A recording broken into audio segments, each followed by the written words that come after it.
My name is Colin Duggan.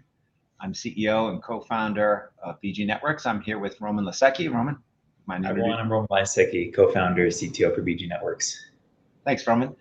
We have a special edition of our bi-weekly podcast to go over the very recent news where there was a CISA warning of a backdoor in a patient monitoring device. And the device is from Contec. It's called the CMS 8000.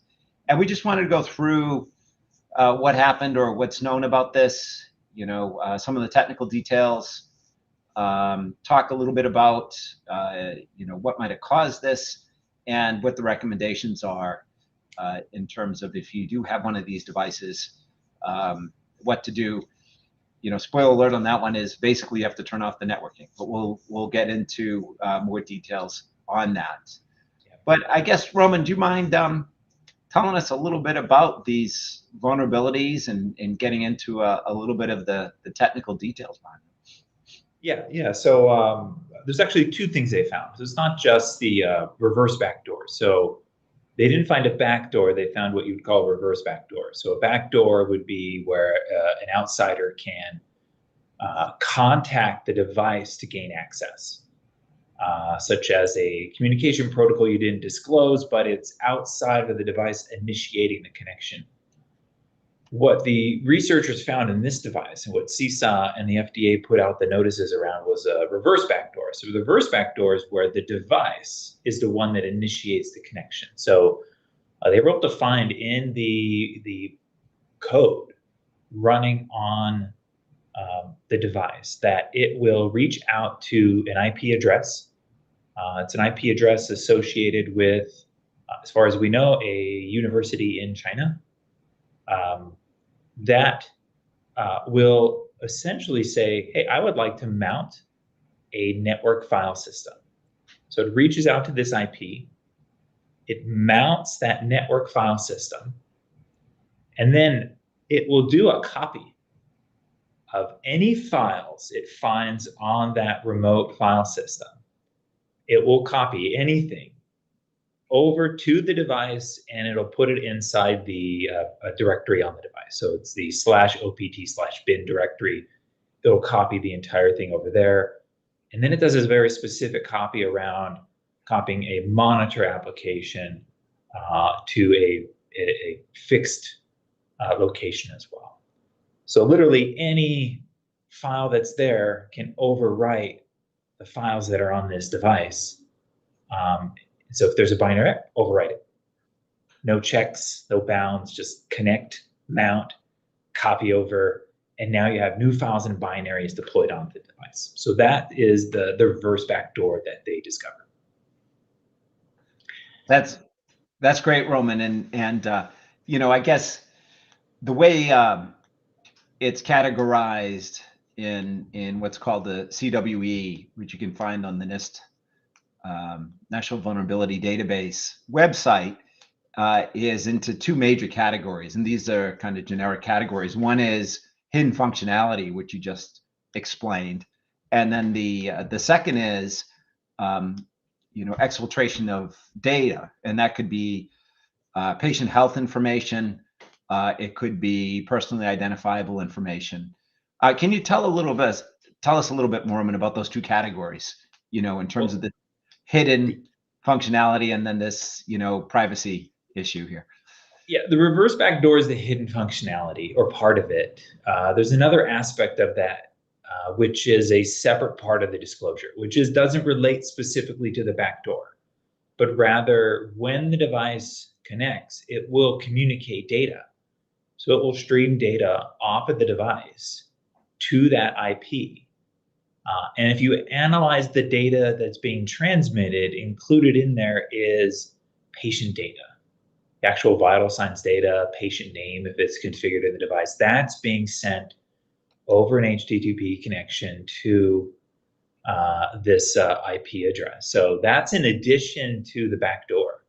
So that's sort of two sets of different functionality. One's leaking patient data that's being exposed over the network.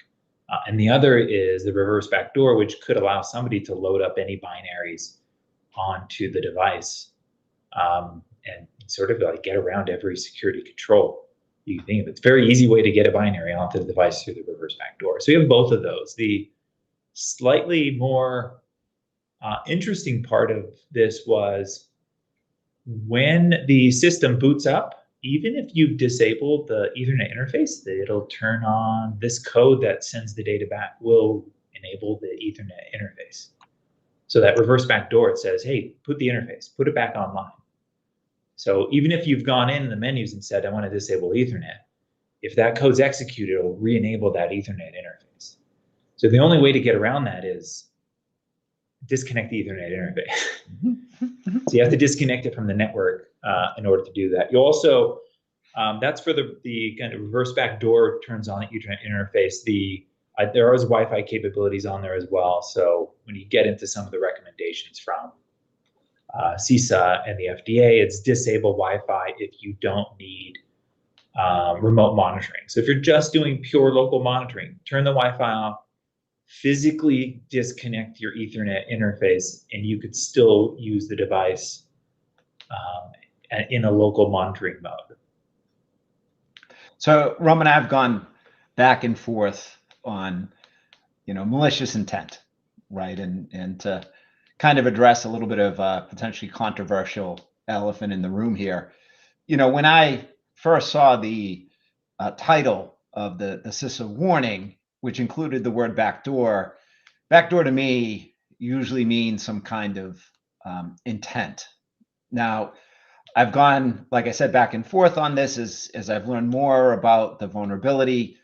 This sort of file mounting, is something that's traditionally done or typically done and can be done, from a debug perspective.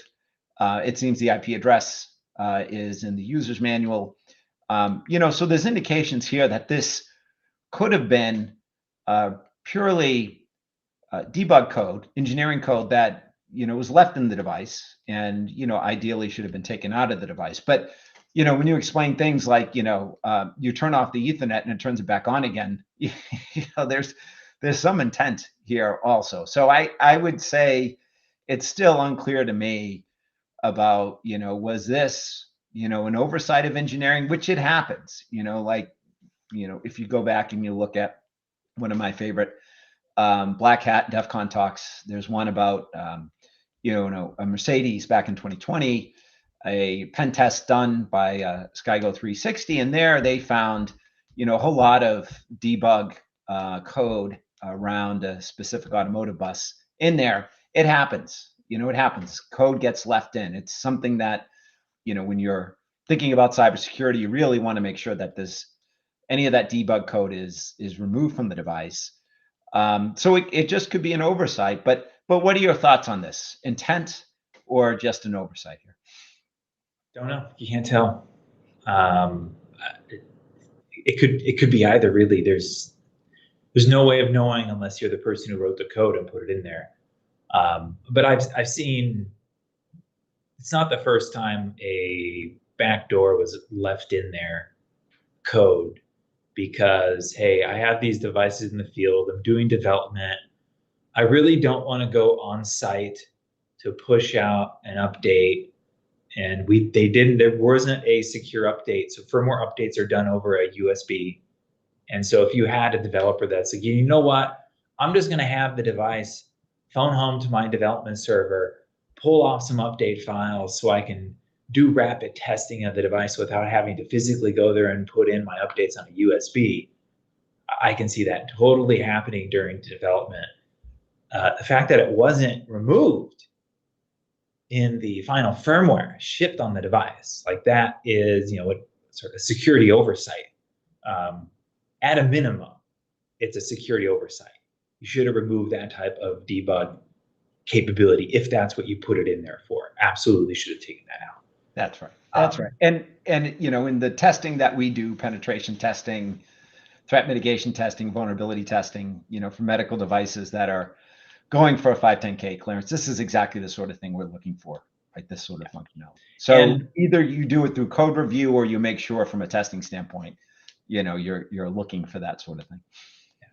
What was interesting about this is it's not the first warning from CISA or the FDA on this device. Back in 2022, they also reported a number of vulnerabilities.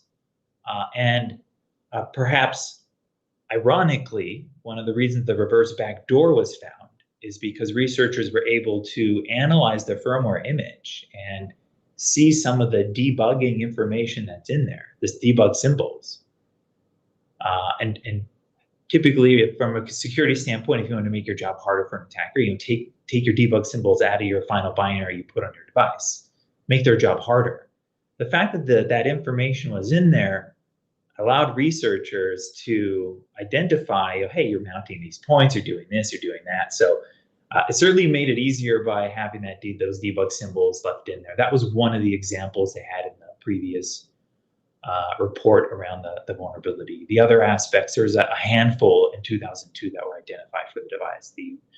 We don't have to go through them all, but one of them is if you send a miscoded UDP packet, you can get the device to crash, which leads to a denial of service. You had other ones where you could put in a USB stick. Just plug in the USB stick and it will do a firmware update without any authentication or administrative privileges. So, given that very simple update process, that's what also leads me to think that it's probably not intended to be a backdoor, but a simplified way of doing remote updates and not having any checks and balances, because we already knew their USB-based firmware update didn't have any authentication or checks in place there. So it wouldn't be surprising that they just had hey, we can do OTA updates and we're not going to do authentication, just like we don't do with USB.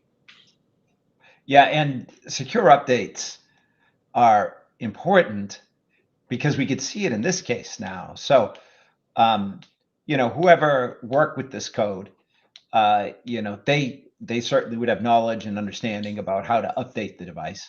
But because the device doesn't have a secure update capability, code being sent isn't authenticated, that is from the right source, it isn't being checked for tampering, that it's been modified.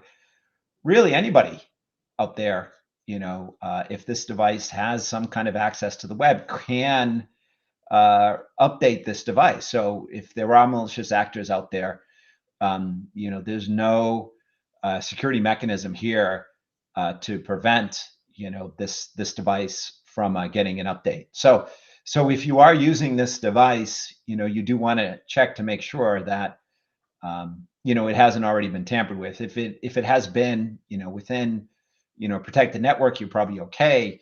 But you do want to, check also, because if the device was somehow ever had exposure out to the open internet, there is a possibility that it could have received a malicious update somehow. So, yeah, that's exactly what CISA and the FDA has said in this case. Even if you're using it in local monitoring only, you can continue to do so as long as you verify that those readings match the actual readings of the patient. Because if the code was modified, they could be showing you on the display incorrect values that don't represent the physical measurements. So there's sort of an extra step of kind of verifying that the device is still functioning as intended, and it's a manual process. Now, CISA says, and I think the FDA says, they also have a note out on this, a warning, so to speak, about it, the device containing vulnerabilities. It says no safety incidents, but the wording is interesting, safety incidents. I don't think the wording said anything about disclosure of privacy related information, whether it's PII or PHI. So I guess we don't know, but it's hard to like realize or fathom that, with these devices out there, how somebody didn't pick up on, data being sent out of the networks, out of the protected networks. So maybe people were aware already somehow and they're careful with the devices. Any thoughts on why there, hasn't been maybe safety issues haven't been reported, but maybe there are potentially situations where, data was actually sent out? It's a good question. I don't think you can draw any conclusions there. The data could just be that CISA, FDA, they're more inclined to address the concerns around security in these bulletins, not specifically the privacy aspect. That might be, if there was an incident, it could have been referred to HIPAA, and another agency or group would look into, hey, did someone actually are they losing this data? They might be looking into it anyway because now they know the data is being transmitted, and that potentially is a violation on its own. So I don't really know, but I think the lack of them mentioning something around it doesn't mean it hasn't happened. At the same time, whether data has been sent out, it's certainly the device is sending data to this third party server. The question then is, why did that go unnoticed? As you mentioned, that IP address was listed in the user manual. So could be it's like, oh, that's for the device. It does something. Maybe not disclose what was being sent, but okay, I will allow that communication in our firewall. Maybe it's unidirectional, so I allow it to send data out of the system. And so it could just be that you don't know what any better than that. So it seems like a safe thing to configure, and you enable the connection. Or you might have said, like, we don't care about that functionality of our device. So no, we're not letting that connection out of our network, and that kept a lot of hospitals safe just given their internal policies. Yeah, I guess you're right, Roman. The only thing we can say is there hasn't been any reported incidents, it seems, of data, being disclosed, some kind of exfiltration of the data here. So, and then Roman, just to wrap things up, then, again, to go through what do people need to do if they have this device. What are just a summary? We kind of went through it already of, if they want to continue to use the device, under what kind of conditions can they use it? Yeah, if your intended use of the device was for remote monitoring, and you need remote monitoring of a patient, don't use this device. That's sort of the one way to phrase it. If local monitoring is okay, you're using it as a display connected to the patient, but there's no remote capability, disconnect the Ethernet and disable the Wi-Fi of the device. You can use it purely in a local monitoring configuration. And that's sort of their recommendations in a nutshell. Yeah, and I would just add to that, Roman, is you do want to check that if you thought it might have had some access, to the public web internet, that the functionality hasn't been modified. So, and if you've never used the networking interface on the device, if you've never plugged in an Ethernet cable, you're all set. Well, I think that's it. So, any final thoughts here, Roman, on this? No, I think it's good to see that these warnings are being put out and disclosed, especially when there's a potential safety impact around security. So I applaud CISA and the FDA for getting this information out there. I think all of these are really learning opportunities for engineers who are designing these systems, for product managers who are defining security requirements. These are just kind of good examples of things that you need to be thinking about and making sure you've secured in your design before you're deploying those systems. And more diligence is being put out there to make sure medical devices are secure. That's great for everybody. That's great, Roman. Thanks for the perspectives on this.